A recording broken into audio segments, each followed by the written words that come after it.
Shalom, je suis le pasteur Georges Amouakou de l'église La Maison de la Destinée à Abidjan, Côte d'Ivoire. Et nous sommes en train d'enseigner sur une série sur la famille, Et hier, nous avons vu Dieu en tant que famille. Je disais, quand on parle de famille, dans la plupart des temps, on veut commencer par l'homme. Et on cherche à intégrer Dieu quelque part dans cette cellule familiale. Mais dans cet enseignement, nous voudrons commencer avec Dieu. Parce que tout commence avec Dieu. Et nous avons vu que Dieu était famille. Il est composé, n'est-ce pas, du Père, du Fils et du Saint-Esprit. Et le thème Père et Fils et Esprit sont des thèmes uniquement familiales. Nous avons vu comment Dieu était uni. Il est un unifié, un uni. Il n'est pas un singulier, un solitaire, ni un numérique. Et je disais que ce mot hébreu, Yahid, qui veut dire un numérique solitaire et singulier, n'a jamais été utilisé en se référant à Dieu. C'est très important. Dieu est uni. Et nous avons vu l'unité de Dieu. Et il nous a créés pour refléter cette unité. Il nous a créés à son image, selon sa ressemblance. Et nous avons vu que le mot Dieu en hébreu, c'est Elohim, qui signifie Dieu ou le Dieu en pluriel. Et la Bible nous dit que Elohim dit, pas Elohim dit, Elohim dit, faisant l'homme. Il se référait à lui-même, mais en pluriel, en soulignant, n'est-ce pas, l'unité de Dieu, faisant l'homme à notre image. Alors, nous avons vu que l'homme a été créé pour refléter l'unité de Dieu. Il a été créé. Alors, on parle de l'unité de Dieu, on parle aussi de l'unité de l'homme. On a vu mâle et femelle, pas mâle et mâle, pas femelle et femelle, mais mâle et femelle. C'est l'unité de l'homme. Deux personnes distinctes, du sexe opposé, si je peux m'exprimer ainsi. Deux personnes distinctes, mais identiques, parce que c'est os de mes os et chair de ma chair. Et deux personnes unies, inséparables, indivisibles. Parce que l'homme, il quitte son père, il quitte sa mère et il s'attache, il se colle, n'est-ce pas, à sa femme. Et la Bible dit, les deux deviendront une seule chair. Une chair unifiée, unie et unifiée. C'est ça l'image de Dieu. Dieu qui est uni en trois personnes ou en trois personnalités divines. Il créa l'homme à son image. Et l'homme est aussi uni, n'est-ce pas, en trois personnes. Et nous allons voir la dernière personne dans cette l'unité de Dieu. Dieu nous a créés pour refléter son image. Alors, l'homme et la femme, l'époux et l'épouse, ils ne sont plus deux, comme nous avons vu. Ce que Jésus dit en Matthieu 19, le verset 6. Ainsi, ils ne sont plus deux. C'est Jésus qui parle. Ils ne sont plus deux, mais ils sont une seule chair. Une seule chair. Une unifiée, pas une solitaire et singulier. Et Jésus ajoute que l'homme Ça veut dire que personne ne sépare ce que Dieu a uni. Et on voit que cette unité n'est pas le produit de l'homme. Cette unité émane de Dieu. C'est Dieu qui a uni. C'est Dieu qui a uni l'homme, l'époux et l'épouse. Ils ne sont pas unis par les hommes. C'est très important. Ils ne sont plus deux. Autrement dit, ils ne sont plus deux personnes numériques. 1 plus 1 égale 2. C'est pas ça. Ils sont deux personnes unies dans une seule chair. Dans ce sens-là, c'est 1 plus 1 égale 1. Les deux unis par Dieu deviennent 1. Et la Bible dit, personne ne peut défaire. C'est ce que la Bible dit. Personne ne peut défaire ce que Dieu a uni. C'est incroyable. Personne ne peut défaire ce que Dieu a uni. C'est ce que Jésus voulait dire en disant que l'homme donc ne sait pas ce que Dieu a joint. Cela veut dire, littéralement, personne ne peut défaire ce que Dieu a uni. Qu'est-ce que ça veut dire, excellence? Ça veut dire que le même mot que Jésus a employé pour marquer son unité parfaite avec le Père est le même mot qu'il va utiliser pour décrire l'unité des conjoints. Il dit, moi et le Père, nous sommes un. Jean 10, le verset 30. Moi et le Père, nous sommes un. Nous ne sommes pas mono, un singulier.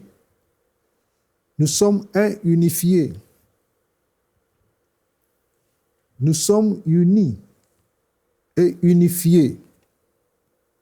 Ça veut dire que nous sommes deux personnalités divines distinctes, mais identiques et indivisibles, moi et le Père.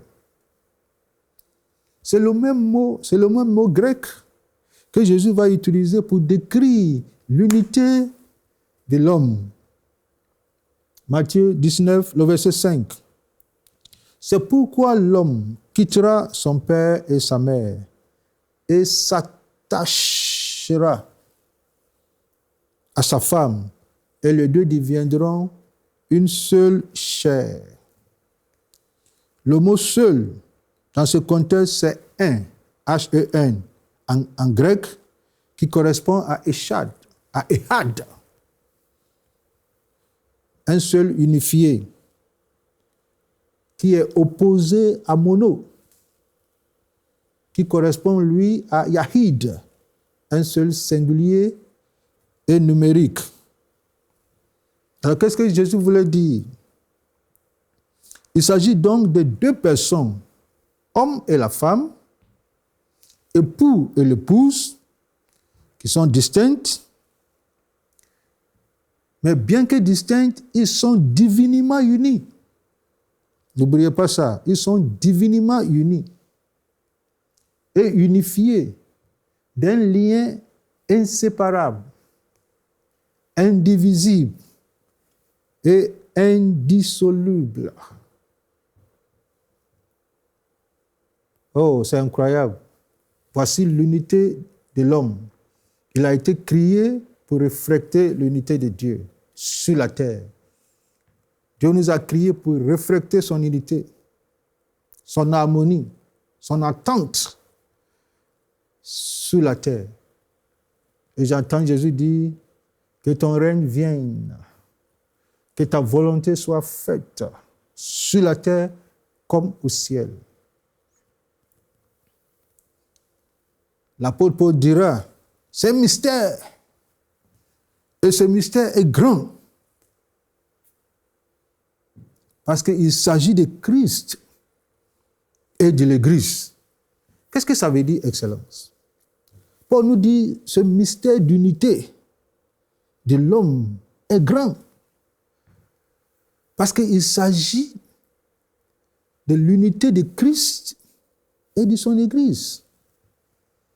Alors, dans le mariage, nous reflétons l'image de Dieu, nous reflétons l'unité de Dieu et nous reflétons également l'unité de Christ et son Église. Ça veut dire quoi? Ça veut dire que l'homme, il est le représentant de Dieu à la maison. Il est le Père. Dans cette unité, il est la première personne, le Père. La femme représente l'Église. Et la femme qui est l'épouse de Christ représente l'Église. Et cette femme regarde son mari, mais au-delà de son mari, elle voit Christ. Au-delà de son mari, elle voit le Christ. Et même au-delà de Christ, elle voit Dieu. C'est ça l'unité. L'unité de Dieu est la base de notre unité. L'unité de Dieu est le modèle de notre unité. Alors, en tant que famille, mon unité est basée sur l'unité de Dieu. Elle n'est pas basée sur l'unité de mon pasteur et sa femme. Ou bien l'unité de mon père et sa femme. Non. C'est l'unité de Dieu. Je reflète cette unité divine. Alors, à la maison, on voit l'homme qui représente Christ, qui représente Dieu. Et on voit la femme qui représente l'Église. Et écoute ce que l'apôtre Paul dit.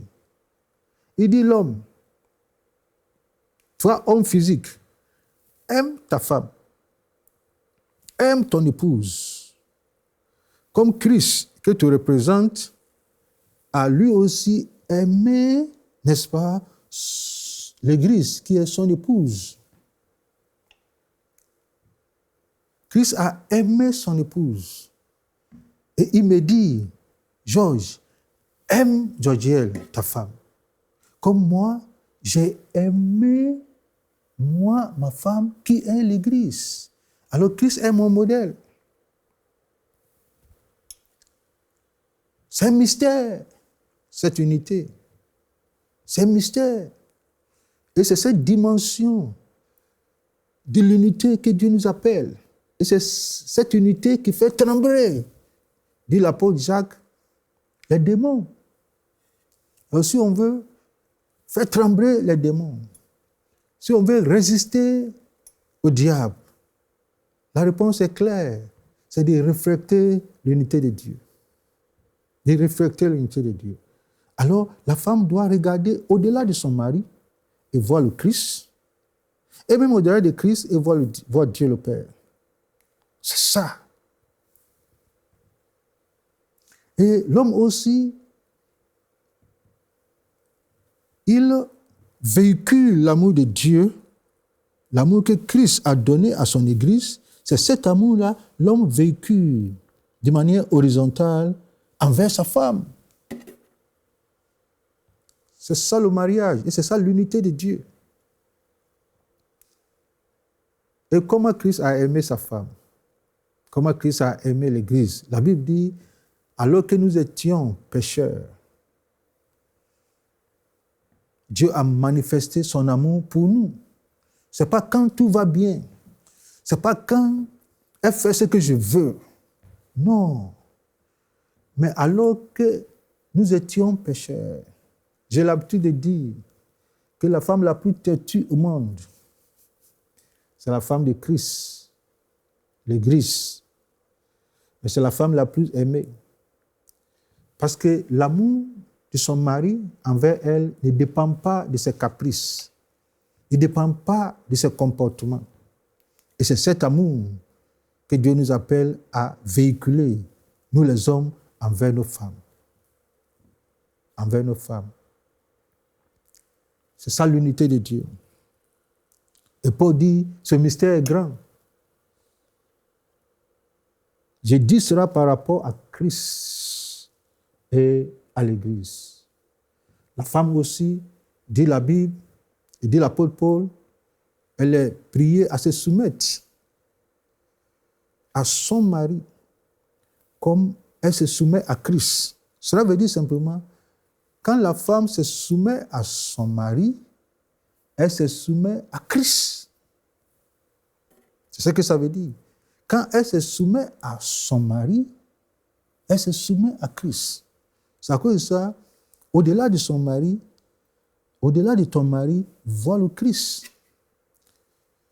Pour se soumettre à Christ, tu te soumets à ton mari. Et la Bible dit, en toutes choses. Ah, les femmes disent, mais ça c'est comment? C'est à cause de ça, il faut marier quelqu'un qui peut représenter Christ, qui peut représenter dignement Christ. Parce que ta responsabilité n'est pas d'abord vis-à-vis de ton mari, c'est vis-à-vis de Christ. Et le mari aussi, sa responsabilité première n'est pas vis-à-vis de sa femme, c'est vis-à-vis de Christ. Alors mon amour n'est pas conditionné par la soumission de ma femme. Et la soumission de ma femme n'est pas non plus conditionnée par mon amour.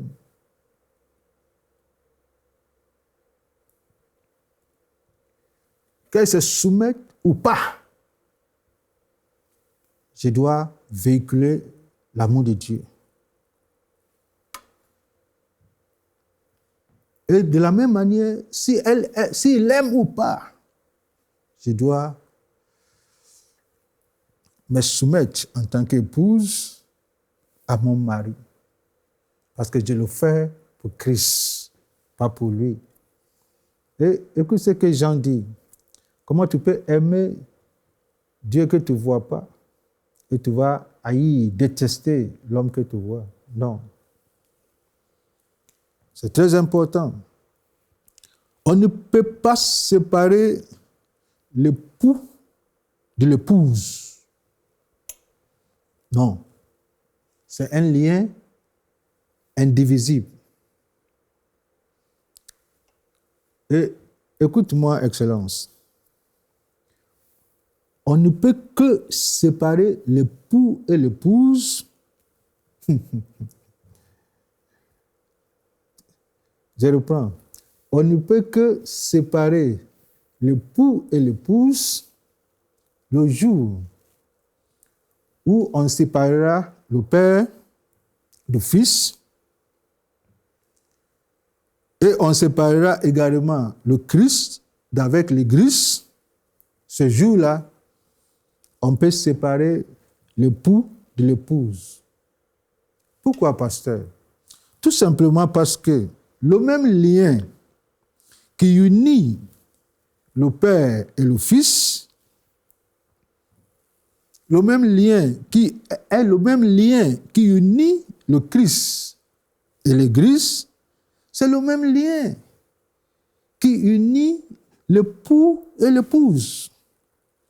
Et ce lien, c'est un lien indissoluble. Et ce lien, c'est le Saint-Esprit. Alors, l'homme a été créé sous le modèle trinitaire de Dieu. Il y a l'homme, il y a la femme, et il y a le Saint-Esprit. Il y a le Père, il y a le Fils, et il y a le Saint-Esprit. Et sous le modèle trinitaire de l'homme, ou de la famille, il y a l'homme qui est le Père, il y a la femme, et le Saint-Esprit. Ça veut dire que le même lien qui unit le Père et le Fils, c'est le même lien qui unit l'homme, l'époux, et la femme, l'épouse. C'est incroyable. Le même lien qui unit Christ et l'Église, C'est le même lien qui unit ses représentants, ses ambassadeurs, sur la terre.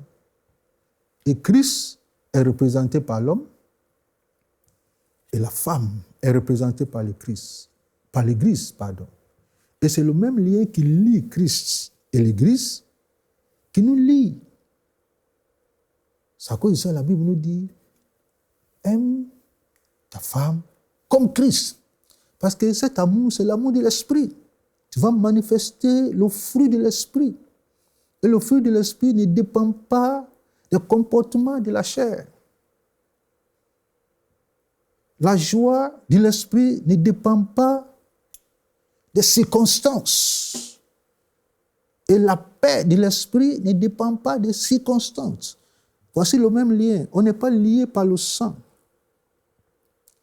mais nous sommes liés par l'esprit. Et je reprends encore. On ne peut que séparer l'époux et l'épouse le jour où on séparera le père du fils. Et le jour où on séparera Christ de l'Église. Ce jour-là, tu peux séparer l'époux de l'épouse. Tout simplement parce que le même lien qui unit le père et le fils est le même lien qui unit l'Église, Christ et l'Église.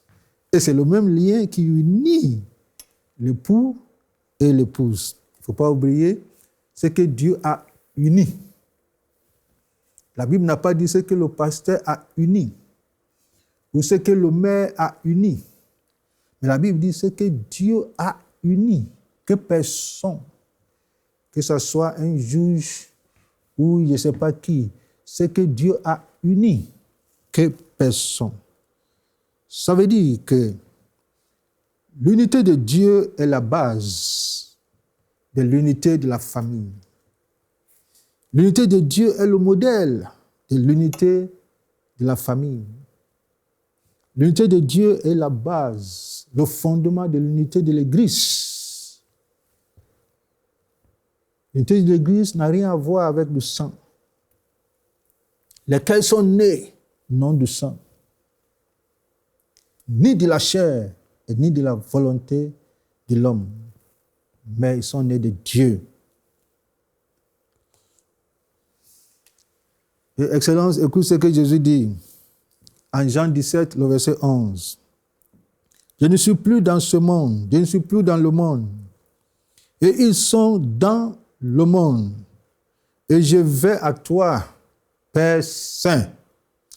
Garde en ton nom ceux que tu m'as donnés, afin qu'ils soient un comme nous. Afin qu'ils soient un comme nous. Afin qu'ils soient un comme nous. Voici la vision de Dieu pour chaque famille. La vision de Dieu pour chaque église. Afin qu'ils soient un comme nous. Mais comment un homme imparfait, une femme imparfaite,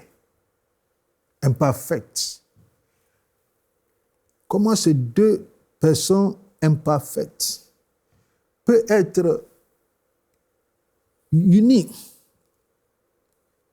Comment ils peuvent être un, comme un Dieu parfait et son Fils? C'est impossible, pasteur. Mais Jésus dit qu'il soit un comme nous. Comme lui et le Père sont un, moi et ma femme, nous pouvons être un comme eux. Et moi et mon Église, nous pouvons être un comme Dieu, le Père et le Fils. Et moi et mes enfants, nous pouvons être un comme le Père et le Fils. Voici le défi. Pourquoi nous pouvons être un? Parce que c'est le même lien qui lie le Père et le Fils. C'est le même lien qui nous lie. Nous pouvons être un. Nous pouvons être un. Je vais prier pour les familles qui traversent des moments difficiles. Et je vais prier pour la restauration. Que Dieu nous restaure. Que Dieu nous restaure. Nous ne sommes pas là pour t'accuser, pour te blâmer. Mais nous sommes là pour un temps de restauration de la famille. Un temps de restauration de la famille. Le divorce n'est pas le plan de Dieu. Il a dit à Malachie, je hais le divorce. Je déteste le divorce.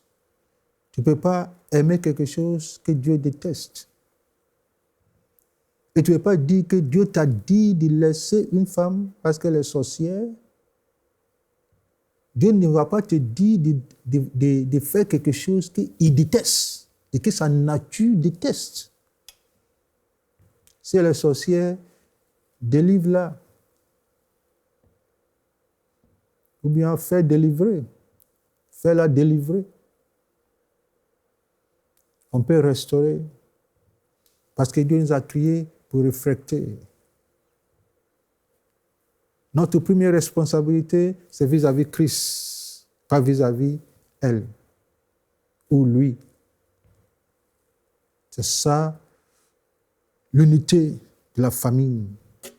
La famille est unie par Dieu. Je vais prier pour vous. Si vous êtes avec vos femmes, attrapez les mains. Deux personnes imparfaites. Mais Dieu n'a pas diminué ses critères. Les mêmes critères qu'il a. Il dit, sois un comme nous sommes un. C'est un grand défi. Seigneur, aide-nous. Merci pour ton Esprit Saint. Tu ne nous as pas simplement donné ton esprit pour parler en langue, pour prophétiser et pour faire tomber des hommes sous l'onction. Et tu nous as donné ton esprit pour nous unir. Et tu nous dis de nous efforcer pour maintenir l'esprit de l'unité. Donne-nous cette grâce, Seigneur. Aide-nous à surmonter nos problèmes par ta grâce dans le nom puissant de Jésus. Merci. Que le Seigneur bénisse chaque couple. Voici le plan de Dieu pour nous. Dieu est famille. Il nous a créés pour refléter son image. Shalom. Cette émission est rendue possible grâce au précieux soutien des partenaires d'Enseigne-moi Canal International.